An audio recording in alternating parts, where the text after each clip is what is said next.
Art theft. It's a real thing, man. It's something that artists get very concerned about, especially lately. And it's summarized very well in this question I got. SRG7898 says, is it really a good idea to post your work online? Before I had this fear in my work being stolen by big corporations, and with the rise of AI, that fear became even bigger. And this is a very common concern that I've heard a lot of people echo, especially in the last couple of years. There's a big concern that your art is going to be stolen by AI. But the truth is that every other artist is looking online to steal your art too. And it's just AI is doing it a little bit faster. And I want to be clear, I'm not saying the artists are out there maliciously trying to take from you. I'm saying that if you have good impact, you will have people copying you, and oftentimes they won't give you credit for it. And yeah, there are, in fact, artists that work at game studios and they're like, well, I don't want to have to sell my ideas. I'm just going to go online and take somebody else's ideas. There you go. So yeah, art theft, it's a thing. It really happens. Yeah. And so it really is kind of the catch-22 of it all. Because if you don't post your work online and your work is never seen, then you're invisible. You won't get jobs, and you won't get opportunities, and you won't find a fan base. That's like, I'll say this a couple of times in this video, but if you don't post online, you are invisible. And that's the worst thing an artist can do. There was a really interesting quote that I heard from Joe Madureira that's attributed to Joe Madureira, Joe Mad, as he's known.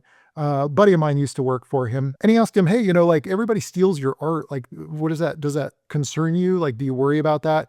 And Joe Mad just says, no, man, crunch all you want. I'll make more. And that is obviously a reference to a 90s commercial for Pringles or some kind of like potato chip about crunching all you want and they'll make more. It basically is just saying, go ahead, steal away. I'm just going to keep making more cool stuff. And you know what? I'm so confident that I'll just keep pushing myself that you're going to have to keep coming back to me to get more original stuff. And I don't know if he really said that, but it always stuck with me. I'll never forget that. Perhaps to some degree, Joe Mad gets away with that because he is such a known brand and such a famous rock star of an artist that his style is really attributed to him, even though, in technically speaking, like, his style was really inspired by a lot of other artists as well, from the old Street Fighter artists to the Ninja Scroll anime and many other anime. And he'll even admit that, like, he was inspired by many of these anime and manga from the 90s. And so it's not as though it's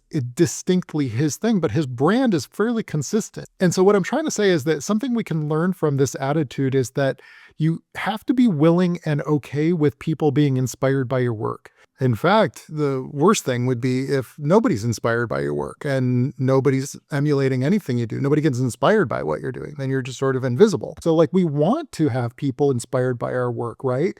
But we don't want people to steal our work. And so the tricky thing here, and as an artist, like, something that I've come to do is I try to give credit to those who've inspired me wherever possible. I started a series here on my YouTube channel called Artist Study, and it's all about honoring and respecting and admiring those who've done these incredible, unique works and what we can learn from those things.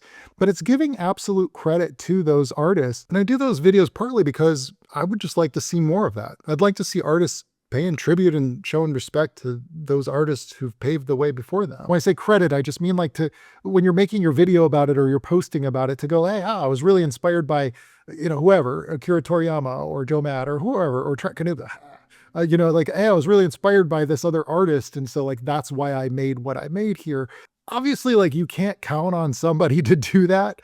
These days, something that a lot of artists need to realize is that your style, while it's important to have a unique style, a unique brand, or a unique voice, and that is important if you really want to establish yourself as a unique artist, especially in social media and in the modern art world. But what many artists might not realize is that what's equally important to that is what you represent. What I've come to find is that people are generally led by emotions. If they like you, or if you're consistently showing them work that inspires or excites them, then they consistently want to come back for more. And that means it doesn't really matter if even what you're doing is that original. I mean, might be a bit eye-opening for some folks, but a lot of ideas have already been done. Now it's just a matter of execution and having good sense of curation. Like, can you consistently come up with really interesting or cool looking imagery that makes other people want to draw or inspires them? And if you can, then they will continue to follow you. And this is true also with your professional work. You'll get more job opportunities if you're consistently doing the kind of work that for instance, 3D modelers at a game studio like, and that they want to build those models of those things, then that's when you're onto something. It doesn't, just having one really great idea isn't going to shape your whole career. You have to do a lot of really cool character designs before you get one that's popular. And you have to do a lot of really cool paintings online before you get one that really goes a little viral. And that means you have to be around a long time, posting all the time. You see what I'm saying? You see the importance of posting? You need to be like the person who's at every party. And by the way, I'm not talking about going to parties, industry parties or anything, although that helps if you're looking for jobs. I'm speaking metaphorically. I'm saying that, like, if you're not present, people forget about you. So if your goal is to build an audience or get jobs as an artist, yeah, you kind of have to just be visible. That means being on ArtStation, being on Instagram, being on wherever, TikTok, YouTube, whatever, being visibly present. And if you can at least be those things, then maybe there's more likelihood that people who are similar of mind will gravitate towards you. And then you find yourself, well, you get a little trapped by it because then you have to be posting all the time.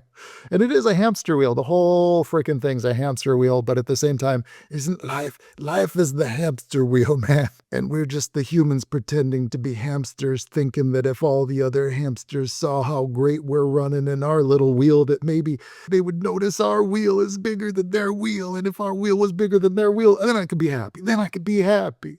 If I had a bigger hamster wheel than everyone else, I'd be the biggest hamster in this cage. But then when you're the biggest hamster in the cage, everybody else wants to take you down. They want the biggest hamster wheel, damn it. And so you don't want them to have your huge hamster wheel. So you start getting all defensive and fighting them off. And before you know it, you're literally chewing off each other's face. That's what hamsters do, by the way. I had hamsters once, and they literally, I put two alpha hamsters in the same cage. One of them ate the other hamster's face. Nicodemus. I missed that hamster. He was freaked out his whole life. I gotta tell you, after he ate that other hamster's face, he was never the same. He was depressed. He was so depressed, he got what they call wet tail. You can look this up, real thing. He had so much diarrhea that he dehydrated himself to death out of loneliness. The moral of the story, post your artwork online. Don't be worried about people stealing it. All right, that's it for me on this video. Thank you so much for stopping by. Check out some of my tutorials to help support me, or just go and get my brushes or my templates to learn concept art. And thank you guys for following and subscribing and doing all the things that you do when you love a YouTube artist. Thank you, and I'll see you in the next one. All right, ciao.